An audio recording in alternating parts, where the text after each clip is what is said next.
Hello everybody, my name is Overflow, and I like to play Call of Duty, so I recorded my gameplay and trying to put this on the internet. Hopefully some people enjoy it. My little display window where I can see my gameplay is a little bit laggy, so I apologize if I cannot talk about the game real time. So, it's just a little bit laggy. But I have three things I want to talk about today. One, I want to talk about the kill confirmed game and why I think it's one of the best game modes in the game.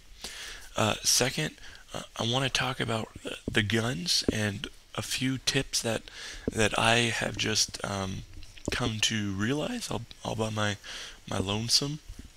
And the third is people in your life. Now, so I'll just start from the beginning.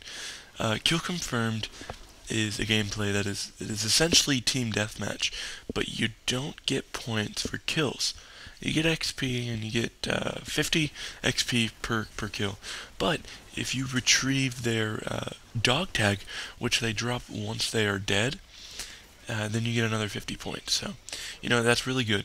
And the way that it gets higher is if you get killed, you can deny your kill if you can run back and hit your dog tag before someone else can.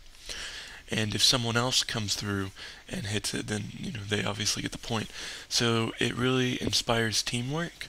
For example, in this game there was a lot of snipers, so I would just kind of run around and pick up the denied kills and the confirmed kills and all that stuff.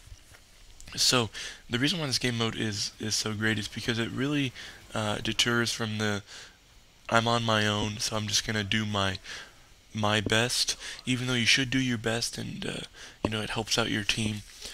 But what I'm saying is it deters you from having the mentality of I need to do great, excuse me, because I need to look good. But this game really focuses on teamwork, and the essence of the whole game is executed so well that it shows your teamwork. So if you haven't tried it yet, I suggest you give it a good shot. And see right there, I got a really good random grenade kill, but I can't confirm the kill, so I need a teammate to go do that, which is another great example of this teamwork. Okay, and the second thing I wanted to talk about was tips and tricks. So basically, the very first thing that I can think of is if you're running down a hallway, and before you go through a doorway or before you go through an open area, you need to stop and scan the area.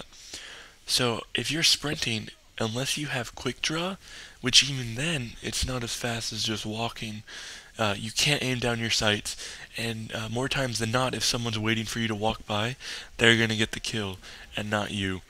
And that's not what you want. You want kills, obviously. Right there was pretty interesting. Did you see that glitch where the whole building just disappeared? All right. Anyway, I'm getting sidetracked. Okay. So that is my first tip. My second one is I haven't followed this in this gameplay, but the if you're shooting someone, right? If you're in a little gun battle and you go through your whole clip and you've seen you're running out, you need to run away and hide. And there's no shame in that. There's absolutely no shame in trying to hide and reload your gun before antagonizing that guy, I guess would be the proper term. So that's the second tip. The third is reload often. You do not want to go into another game or another battle and only have like 4 bullets in your clip. It's happened to me, and I'm sure it's happened to you, and it's something that most people don't do, actually. And that leads to my next thing, and that people don't normally do. They do not take out their close quarters weapon when they're going into close quarters. I don't understand this.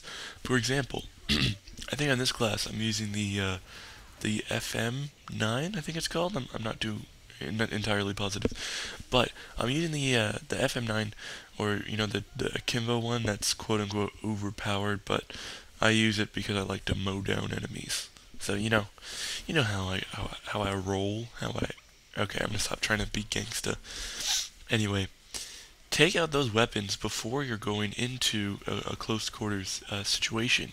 In this gameplay, I don't even follow that rule, and I learned by watching through this gameplay, like, if I would have taken out those weapons right there, instead of trying to get the kill with my, what do I have? I think I'm using the M4A1 with no attachments this game. Yep. So if I would have done that, I probably would have done a lot better. In this gameplay, I didn't do amazing, but I didn't do, horrible anyway. So that's basically my tips and tricks. So if you have any more tips and tricks, why don't you just leave a comment and help out some other Call of Duty nights. Yeah. You can follow me on Twitter, and I'll put some more tips and tricks on there. XOverflow. It does not have a 0. It's an O. My YouTube username is 0. But yeah. So real quick, I just want to get into my next topic. Real quick is that people cannot keep you down. They can't keep you.